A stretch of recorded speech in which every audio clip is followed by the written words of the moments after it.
Muchas gracias a la Sociedad Dominicana de Ginecología y Obstetricia por su invitación a este magno evento. Soy la doctora Hilda Escaño, endocrinóloga nutricionista, y voy a estarle hablando unos minutos acerca de la obesidad como enfermedad crónica y el rol de la Saxenda en la pérdida de peso.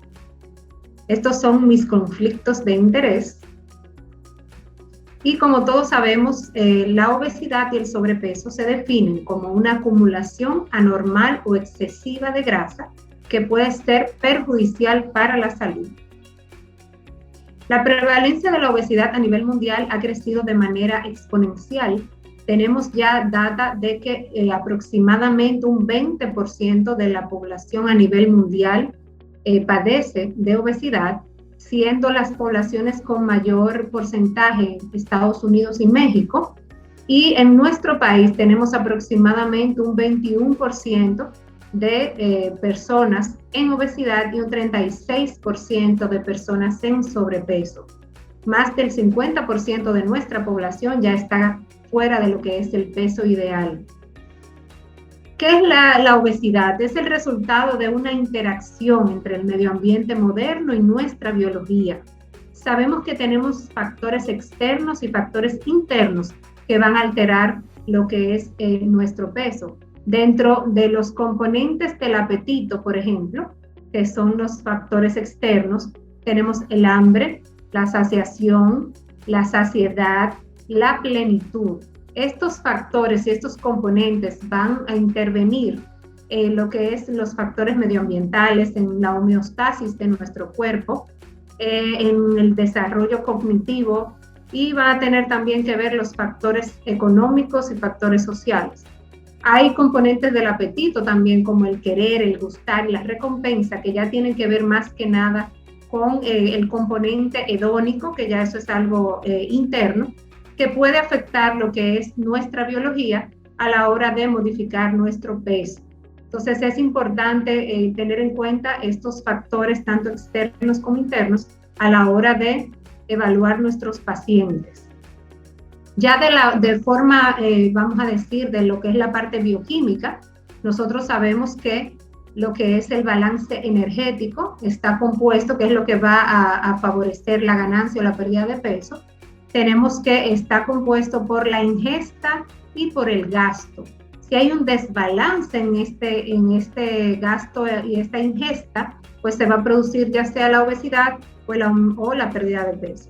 En nuestro caso, cuando aumentamos lo que es la ingesta y disminuimos el gasto calórico, pues vamos a tener un aumento del peso. A esto hay que tener en cuenta diversos determinantes o factores, como son, en el caso de la ingesta, sabemos que hay macronutrientes que son los que van a aportar las calorías y van a componer esta ingesta, como son las proteínas, los hidratos de carbono, los lípidos y el alcohol. Esto va a depender, esta ingesta va a depender de lo que es la disponibilidad, el contenido energético, la capacidad de absorción que vamos a tener, las señales de hambre y saciedad y las propiedades organolépticas. También tiene que ver con el balance energético, la genética, el ambiente, los hábitos y la regulación ya neuroendocrina.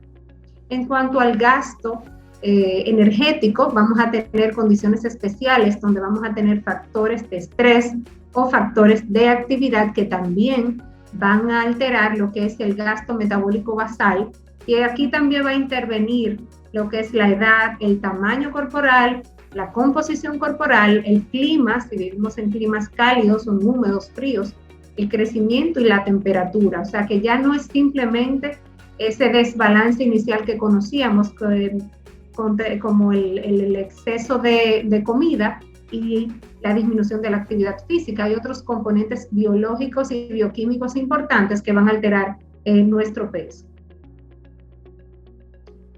A partir de todos estos cambios que se han visto y todas las modificaciones que se producen a nivel de nuestro cuerpo, se ha visto que la obesidad, de hecho, debemos de tratarla como una enfermedad crónica y debe ser tratada similar a otras enfermedades graves y crónicas, como son la hipertensión, como es la diabetes, como es la dislipidemia, ya que tiene un aumento del riesgo de comorbilidades y sobre todo un riesgo aumentado de mortalidad. En esta gráfica vemos cómo a medida que se aumenta el índice de masa corporal, pues el riesgo de mortalidad también aumenta. También en cuanto al colesterol, pues tiene prácticamente el mismo riesgo de los pacientes que sufren de hiperlipidemia y los pacientes que sufren de hipertensión. O sea que la obesidad ya de por sí aumenta el riesgo relativo de mortalidad. Anteriormente sabíamos que la obesidad era visto como una enfermedad estética, como una enfermedad donde hay una pérdida de control, donde hay unos malos hábitos alimenticios, pero visto lo que vimos en las primeras láminas, que intervienen diversos factores, y viendo las comorbilidades y los riesgos que pueden presentarse y los riesgos de otras enfermedades, pues ya en el 2013 la Asociación Americana de Medicina reconoce la obesidad como una enfermedad crónica. La Asociación Americana de Medicina la reconoció una medida que podría incluir e inducir a los médicos a prestar más atención a la afección y alentar a más aseguradoras, que eso es lo que de hecho estamos abogando en este momento, para que puedan apoyar a los pacientes y pagar los tratamientos que sean necesarios. Así que reconocer la obesidad como una enfermedad va a ayudar a cambiar la forma en que la comunidad médica aborda este complejo problema que afecta aproximadamente a 1 de cada 3 estadounidenses. Esto es importante porque esto también va a contribuir con la lucha contra la diabetes tipo 2, contra enfermedades cardíacas, contra osteoartrosis y múltiples comorbilidades que van a sufrir nuestros pacientes relacionadas con la obesidad.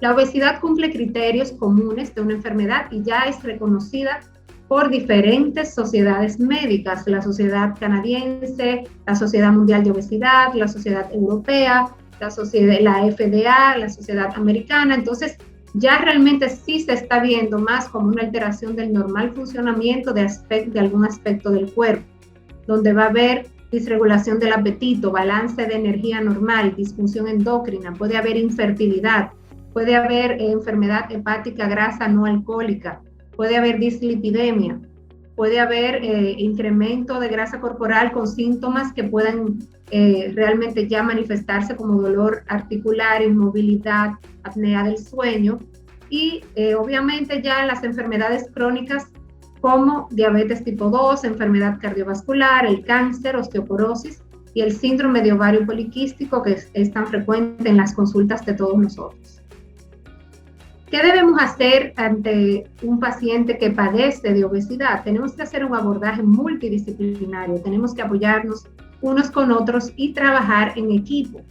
Es importante que manejemos diferentes tipos de guías clínicas que nos puedan servir para darle apoyo a nuestros pacientes. Hay diferentes, en el panorama general podemos ver que hay múltiples, todo esto son guías donde nos pueden ayudar a lo que es el manejo clínico de la obesidad, el manejo ya sea con farmacoterapia, manejo de obesidad y riesgo cardiometabólico, obesidad en diabetes tipo 2 y los pacientes ya que requieran cirugía bariátrica, pues también tenemos guías que nos pueden ayudar, aquí está toda la bibliografía, a manejar la obesidad en este tipo de pacientes. Así que hay una variedad también de opciones de tratamiento para las personas con obesidad y aquí vemos cómo si la pérdida de peso es promedio, aquí tenemos que lo primero que vamos a utilizar siempre es cambios en el estilo de vida y del comportamiento. O sea, eso incluye comer sano, actividad física e intervención psicológica. Esto se hace desde que el paciente está en sobrepeso. Sobrepeso sabemos que es un índice de masa corporal a partir de 25. De 25 a 30 se considera sobrepeso, por encima de 30 se considera obesidad. Entonces, todo paciente a partir de 25, pues ya nosotros tenemos que comenzar a inducir en ellos un cambio en el estilo de vida y del comportamiento. Eso es importantísimo. A medida que este índice de masa corporal va subiendo, todavía estamos aquí en los pacientes que sufren de sobrepeso y aquellos que ya tienen algún factor de riesgo o comorbilidades y en aquellos pacientes que tengan un índice de masa corporal mayor de 30, vamos a comenzar lo que son dietas hipocalóricas o dietas muy bajas en calorías, que es lo que como se conocen, y se pueden ya comenzar a utilizar medicaciones contra la obesidad para una pérdida de peso de un 5 a un 10% de su peso. Igual ya a partir de un índice de masa corporal de 35 a 39.9 o en pacientes que tengan un índice de masa corporal mayor de 40, pues ya debemos de considerar un tratamiento ya quirúrgico con cirugía bariátrica. Entonces aquí hacemos otro flujo de tratamiento para obesidad de acuerdo a las guías. Vemos que hay una ruta de tratamiento de 3 niveles, donde vamos a incluir, según el índice de masa corporal, dieta y ejercicio, farmacoterapia o cirugía, dependiendo del estadio del paciente. Aquí las guías que apoyan cada una de estas prácticas. Y aquí tenemos también que generalmente lo que es la guía americana, tanto la de cardiología como la europea de obesidad, están más centrados en lo que es el índice de masa corporal, y lo que es la Asociación Americana de Endocrinólogos Clínicos, pues ya va más centrado en lo que son las complicaciones de nuestros pacientes. Estas son las diferentes tipos de guía y la ruta que vamos a elegir cuando nosotros recibimos a nuestros pacientes. Entonces, igual tenemos dentro de la guía de la American Heart Association y el American College of Cardiology, pues vamos a saber que, como dijimos anteriormente, que es una guía enfocada en la pérdida de peso, sobre todo para disminuir lo que es el riesgo cardiovascular. Entonces vamos a tener que aquellos pacientes con un índice de más de 25 de kilogramos por metro, con comorbilidades, como dijimos, pues vamos a iniciar lo que es la dieta, actividad física y una terapia conductual. Fíjense que en todas las guías ya hablamos de terapia conductual, no es solamente manejo con dieta y ejercicio. La farmacoterapia a partir de un índice de masa corporal mayor de 27 y con comorbilidades, y si tiene más de 30, pues efectivamente ya califica para uso de fármacos. Y la cirugía, como hablamos anteriormente, en pacientes mayores de 35 con comorbilidades con más de 40. Entonces, ¿a qué llamamos aquella pérdida de peso para disminuir el riesgo cardiovascular? Dieta y ejercicio, como hablamos, es la intervención más importante para la pérdida de peso. Una participación a largo plazo, sobre todo más de un año, en programas de mantenimiento altamente recomendable. Y una cirugía apropiada si fracasa el dieta, el ejercicio y la pérdida y la farmacoterapia. Hay opciones de tratamiento para personas que viven con obesidad. Como todos sabemos, ¿cuál es el porcentaje de pérdida de peso que nosotros podemos ofrecerles? Con la modificación del estilo de vida que hablamos anteriormente, pudiéramos llegar a un 8%. Cuando aplicamos algún fármaco, podemos llegar hasta un 16%. Banda gástrica, podemos tener hasta un 16 a un 25%, y ya a partir de 25% con los tratamientos quirúrgicos más agresivos como la manga gástrica y el bypass gástrico. Así que lo que es la farmacoterapia podemos tener entre un 8 a un 16% de pérdida de peso, que es bastante bueno. Hay diferentes medicaciones antiobesidad aprobadas en nuestro país. Las más utilizadas actualmente y las aprobadas está el Xenical, el Orlistat, la fentermina, la Saxenda. El Xenical, que es un inhibidor potente de las lipasas gastrointestinales, lo que hace es que inhibir la absorción de un 30% de las grasas que consumimos, y son lo que produce es un síndrome de mala absorción, de las grasas, y se va a eliminar a través de las heces ese 30%. En cuanto a la fentermina, es una terapia a corto plazo, es una amina simpático-mimética que tiene una actividad anoréxica significativa, o sea, va a inhibir lo que es el apetito, y tiene efectos importantes en el sistema nervioso dopaminérgico y noradrenérgico.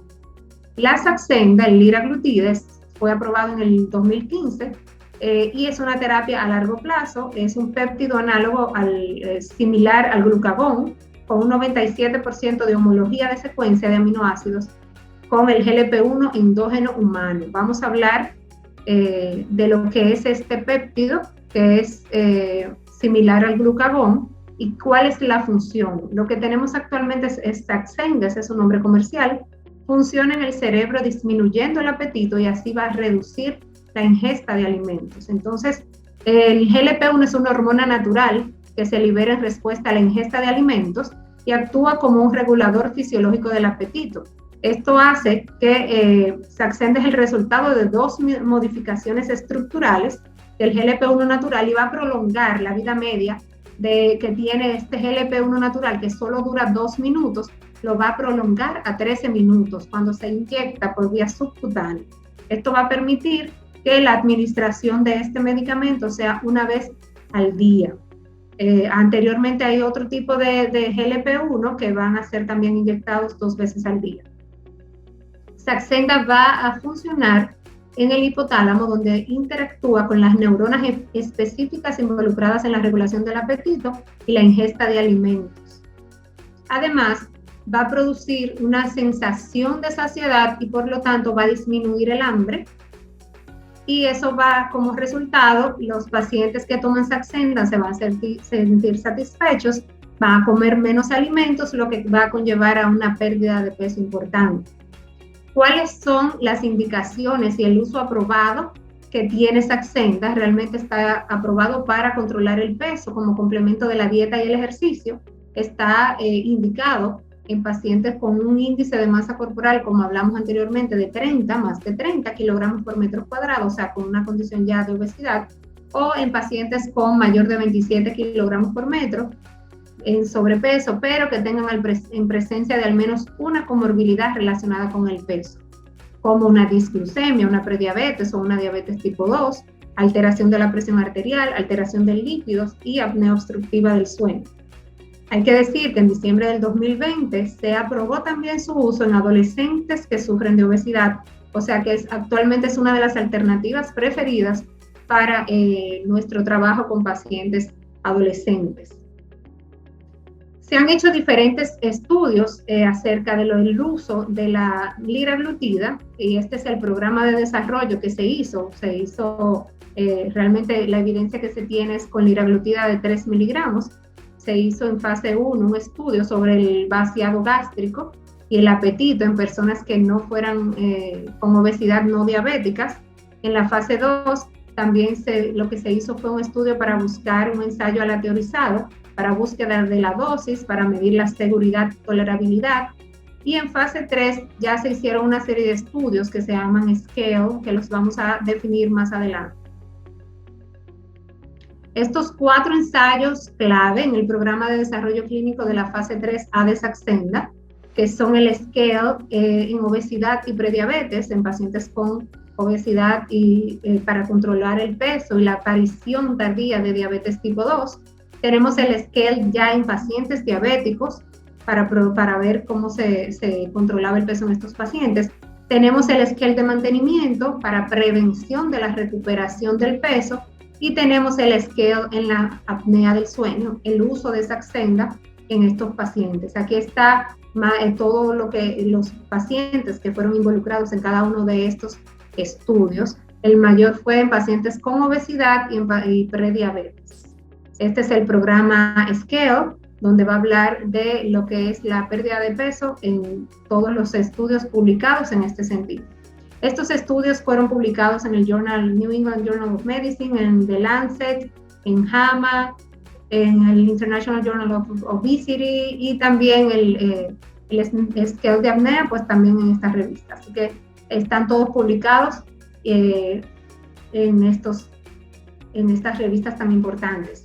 ¿Cuál fue el diseño? Aquí está el diseño para cada uno de los ensayos, ya sea el más importante y el que quisiera mencionar es el de obesidad y prediabetes, que fue hecho a 56 semanas. Fíjense que la mayoría, son estudios que se han hecho a largo plazo, se ha hecho de 56, el de obesidad y prediabetes se hizo a 3 años, que eran aquellos pacientes que no tenían diabetes y que tenían un índice de masa corporal mayor de 30 o tenían mayor de 27 con una comorbilidad. Y todos estos programas generalmente incluían Saxenda en un grupo y más modificación del estilo de vida con actividad física, dieta de 500, más dieta donde se producía un déficit de 500 calorías diarias y aquellos pacientes pues fueron aleatorizados a uno o al otro grupo, ya sea por 56 semanas o por 160 semanas. Entonces vemos cómo los pacientes tratados con Saxenda tuvieron una reducción bastante importante de aproximadamente 9.2% de su peso a las 56 semanas de tratamiento. La pérdida de base promedio de peso era de 106 kilos y el índice de masa corporal base fue de 38.3. Eso es importante. Aquellos que hicieron dieta y ejercicio solamente, pues tuvieron una reducción de un 2.5 a un 3.5% de peso. Y aquellos que tuvieron tratados con Saxenda experimentaron una reducción media de circunferencia abdominal de 8 centímetros frente a 3.9 centímetros aquellos que tuvieron placebo. También 1 de cada 3 pacientes perdieron aproximadamente más de un 10% de peso con Saxenda en un año.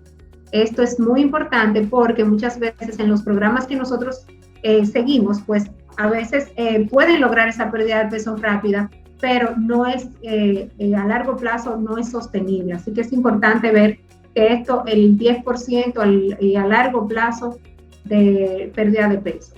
63% de los pacientes usando Saxenda versus un 27% de los pacientes usando placebo alcanzaron por lo menos el 5% de pérdida de peso.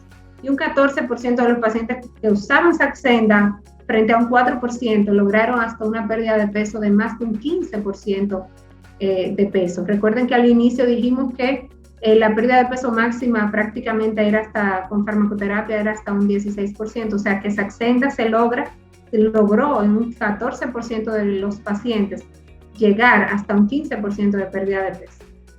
Además de que esta pérdida de peso fue sostenible en 7% de los pacientes que utilizaron Saxenda a 3 años de tratamiento, frente a un 2.7% de los pacientes con placebo.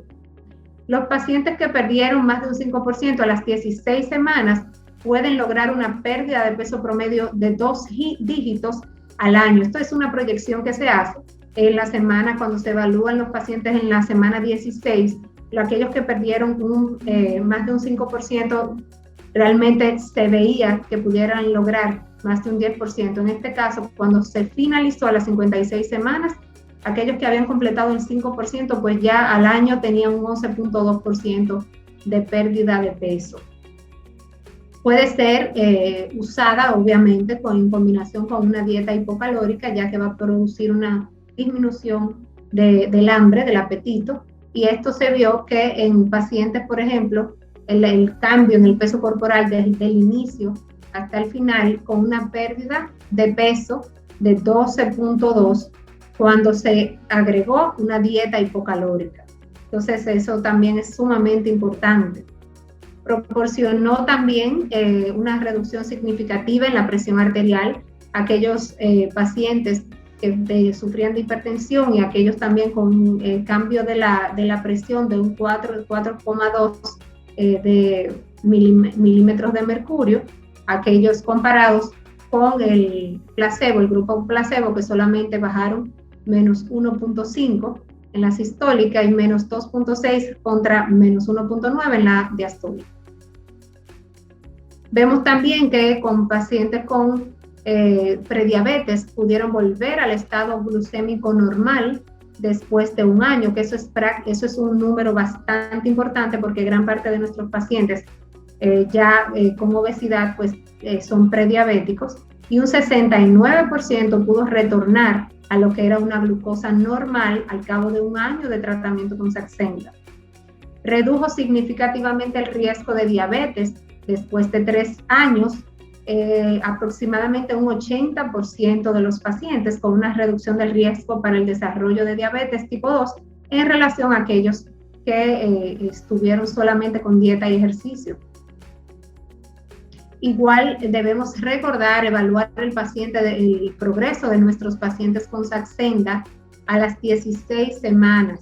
Es importante que nosotros aquí valoremos si el paciente ha perdido más de un 5% del peso corporal, significa que el tratamiento va bien. De lo contrario, si este paciente no ha perdido suficiente peso para completar ese 5%, pues debemos de suspender incluso el tratamiento, porque esto entonces significa que el paciente no es buen respondedor a la Saxenda.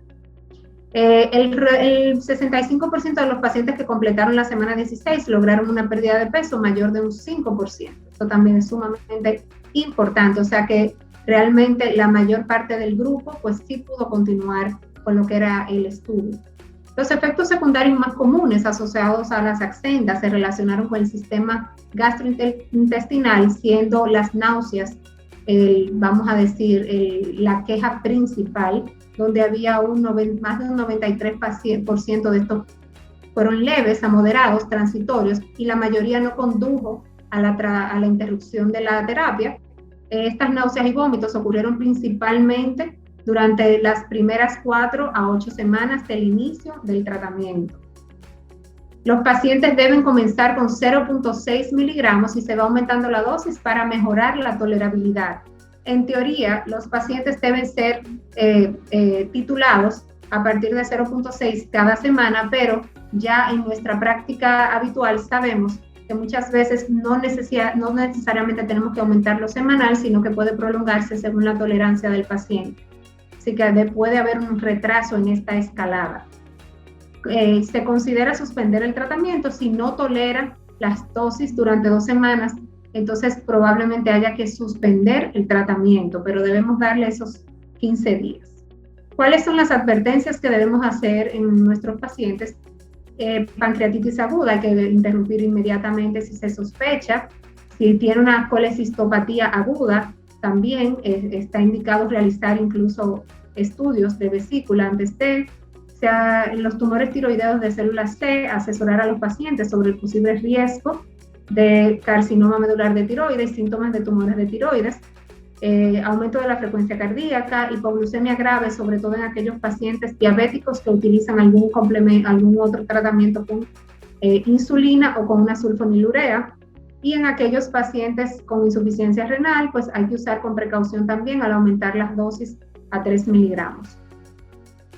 En el resumen de eficacia, el resumen de los resultados claves, tenemos que en el scale de obesidad y prediabetes se vio un 8% de cambio en el peso corporal después de un año, un 80% de reducción en el riesgo de diabetes durante 3 años. En el scale de diabetes, una reducción de peso corporal de un 6%, con un cambio en una hemoglobina glicosilada en menos de 1.3. En el de mantenimiento, 81% de los pacientes mantuvo más de un 5% de pérdida de peso después de un año y un 6.2% de pérdida de peso adicional con liraglutida de 3 miligramos. Y en apnea del sueño, menos de un 12.2% de eventos comparado con el placebo de 6.1%. Y también, obviamente, con un efecto adicional de cambios en el peso después de la semana 32. En cuanto a la seguridad, tenemos que el 93% de los eventos fueron leves a moderados. Hubo 10 casos de pancreatitis, neoplasias de mama 10 eventos versus 0 eventos con placebo durante las 172 semanas. Lo descrito como carcinoma medular de tiroides fue realmente 0 eventos. En enfermedad cardiovascular, 0.19 eventos comparado con 0.20 en los pacientes con placebo. Y las tasas de cambios neuropsiquiátricos fueron similares en ambos. Dentro de este resumen de la Saxenda, vemos que la pérdida de peso como respuesta hay pacientes respondedores y no respondedores. Vemos que también hay pacientes respondedores tempranos y respondedores no tempranos, eso también hay que tenerlo en cuenta.